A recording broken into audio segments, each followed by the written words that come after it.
wants to be king! What's up, man? Coming at you guys again today from the shop. We are obsessed with getting these sandbags dialed in. We're actually pretty close. This is our big boy. This bag here probably holds close to 150 pounds. Failed the first test.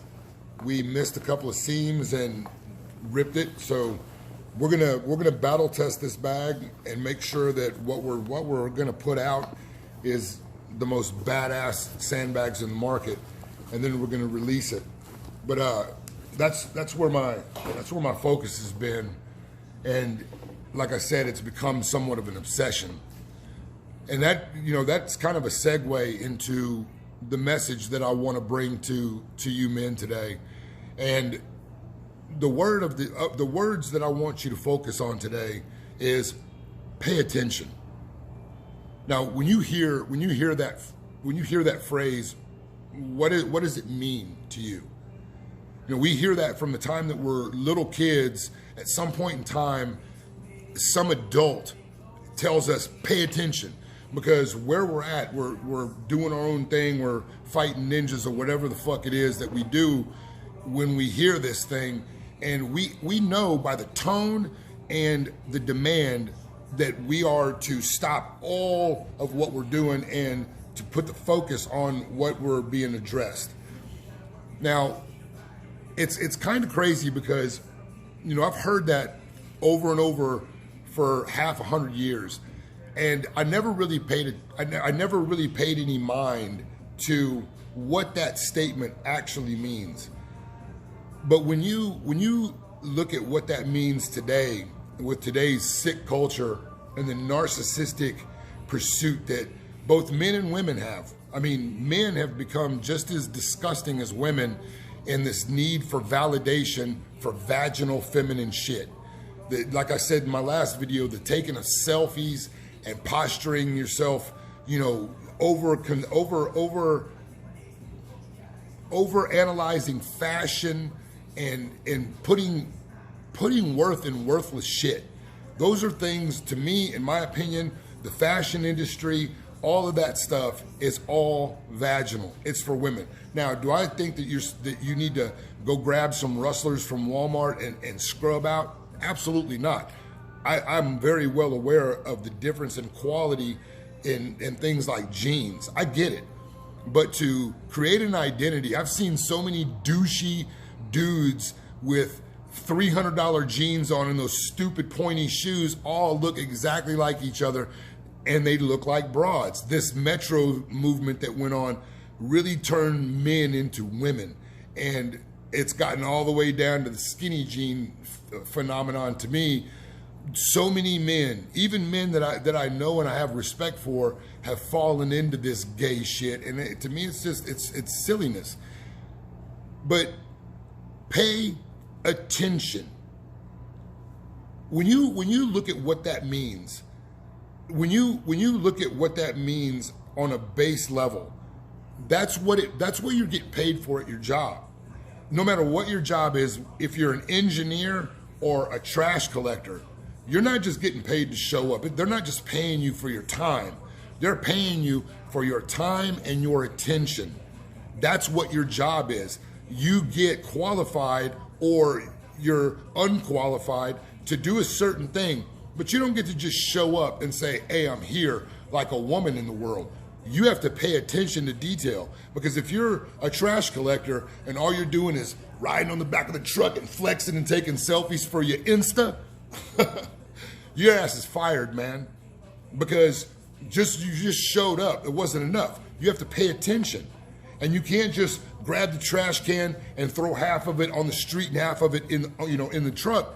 You have to pay attention. And so you're getting paid money for your attention. And the other day I was going through my process of going and trying to learn how to do these bags, and that term it popped in my head, and it was weird, because it wasn't like something was telling me to pay attention. It was opening my eyes to looking at the way that we're showing up as men today and in our culture and what we pay attention to. Now, it's very well spoken in the manosphere spaces that, you know, that attention is the new currency, and it absolutely is.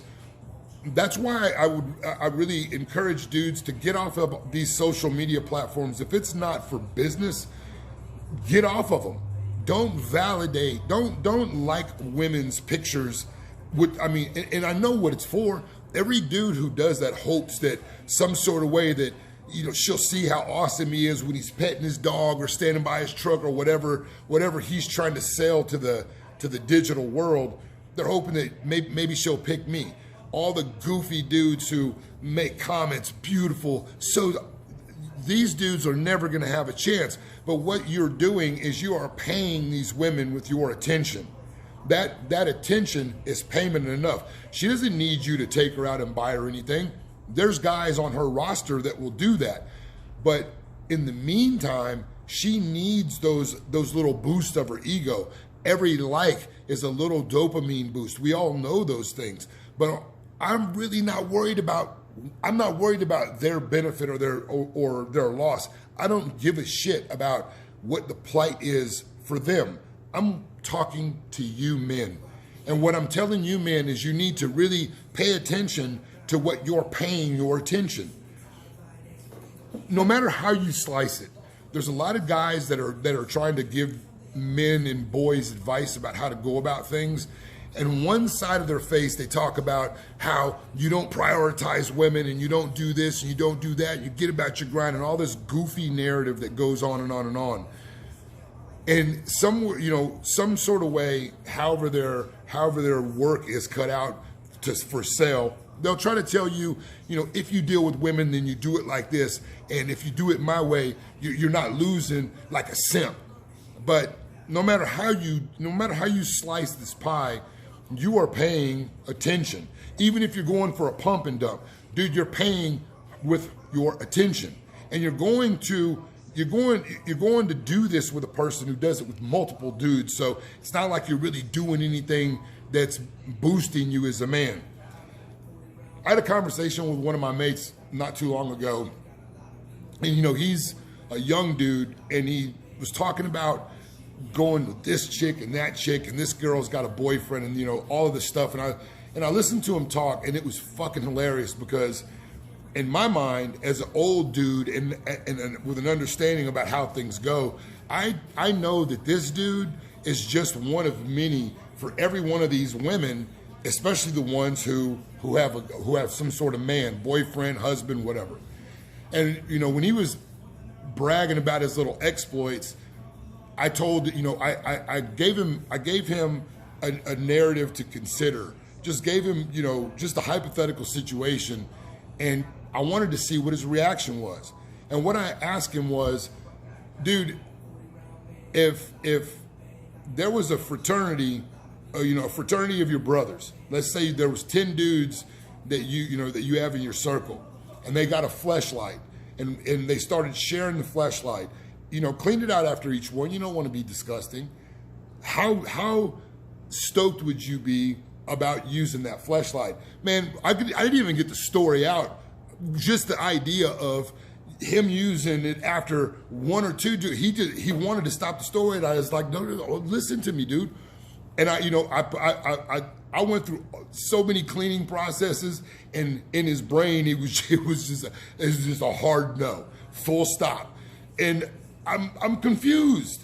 I'm confused, man. I'm like, shit. I'm gonna put this motherfucker in the dishwasher. Use a bottle scrubber with bleach and all. You didn't even use it. And it was. I wish I could have videotaped it because it was hilarious. The look on his face was exactly what it should be because the idea of doing that is fucking disgusting. But what's the difference, I ask you, between doing that with dudes that that you can, these cats. You should have a rough idea of who you're dealing with. Why is that more disgusting than going and banging some IG thought or some thirsty broad you met at the bar? Why is smashing her, why is that cleaner or more respectable or more acceptable than dealing with a device that you can actually make sure is clean. And, you know, I've kind of felt bad hitting a young dude like this, but he's already got too many kids with too many women, and he's a criminal. And so when I posted that to him, it put it in a different context. See, he was only paying attention to the booty he was getting. There are so many details. There's trash on the ground, mate. There's fleas on these dogs. There's ticks. There's worms. And all you're paying attention to is it's your favorite kind of dog. And so when I say pay attention, again, look at all of the places, all of the areas in your life that you give your attention to. Because whether or not you're getting paid for it, it's your time. It's your time. And that right there is one of the resources that it blows me away. I hear people talk so much about, you know, how they wish they could do this and they wish they could do that, and they waste time. You know, they waste the one resource, the one thing that you can't renew. You can't get more of this. And you waste time paying attention to reaction videos, the red pill losers whine and cry and try to get you to join their, you know, don't play with girls club. All of these things where you pay your attention, you are losing time, which could be used to gain knowledge. I have a question for you. There's so many people in this space who like to pound their chest like a monkey, like they got their shit together. This is the question that I would like to ask. Last year during this pandemic situation, this redistribution of wealth that they orchestrated, how did you come out of this thing? Did you hit 2021 like kicking ass? Did you come up during 2020? And I'm not talking about through no PPP shit or this fucking freak helicopter money that's gonna crash our system. I'm not talking about that. Did you do some shit that made you more valuable as a man? See, I would postulate that most people wasted their time and their attention on the things that you can follow the metrics. The metrics say that porn, OnlyFans, and Netflix shot through the fucking roof. So instead of using YouTube to learn a new language or a new skill, instead of using that time down, that legitimate excuse note of a year that you had, instead of using that, where did you put your attention?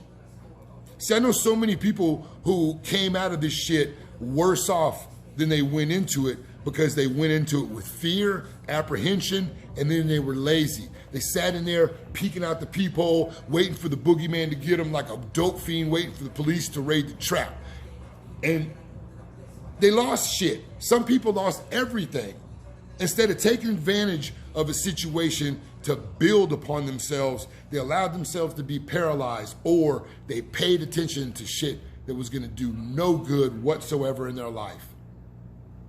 And in my last video, I said, pay attention to how you're showing up on your digital social line. What I'm saying today is it would be prudent for men to get off of social media except for business. Stop validating these women with your attention. Stop validating these creators who wish to keep you weak by spewing loser shit. This is the thing about life, men. You're either breaking or you're building. You're growing or you're dying. That's it. If you're not moving forward, if you're not becoming a better person, if you're not pursuing something that you're actually passionate about, you're not growing. You're not moving. You're stuck. And you're gonna die stuck. You gotta be really, really careful where you put your attention. Now, one of the reasons why I don't make a lot of videos is I have no desire to become one of the internet celebrity dudes and become a character and start doing a monkey dance for you and have a catchphrase and all. I don't want any of that. What I really genuinely want is for men in our culture to become strong and confident and secure in what they do. And there's too many people who wish to make a buck off of men's pain, sorrow, and lack of masculine guidance. That's problematic to me, because in a couple of years, I'll be an old man. In a couple of years, I'll be a truly old man, and I will need the young men to stand to and fight. And the way that I see our culture today, with the turning everything inside out, the people who have been elected to guide and to do the people's will are doing the devil's will. This is not what the people want. I do not believe that the majority of black people want these monkeys jumping on cars. I don't believe that the majority of parents want their kid confused about their gender. I don't believe that the majority of people want the shit that's going on, but everybody's too fucking scared to say stuff, and that's not how men move. Instead of paying attention to the bread in the circuses, the lies and the manipulations and the propaganda, man, pay attention to what's going on. Pay attention to what's going to build, not what's going to break, not what's going to destroy. One of the African people has a saying that hard work is the cure to poverty. That's the absolute truth. And if you work hard doing nothing, if you waste your time and attention, if you pay attention to things that are going to keep you weak, small, fragile, then your life is going to reflect that. So again, pay attention to what you pay attention to, and realize today your attention is currency. So you wouldn't run around throwing your money away if you had it. Stop throwing away your attention. Focus on things that's going to help you grow, that's going to help you build, that's going to help you move forward. If it's keeping you stuck, if it's putting you back, if it's holding you still, it's no good. Move forward. That's the only way we're going to grow as men, is you have to pay attention to what you're paying attention to. Out.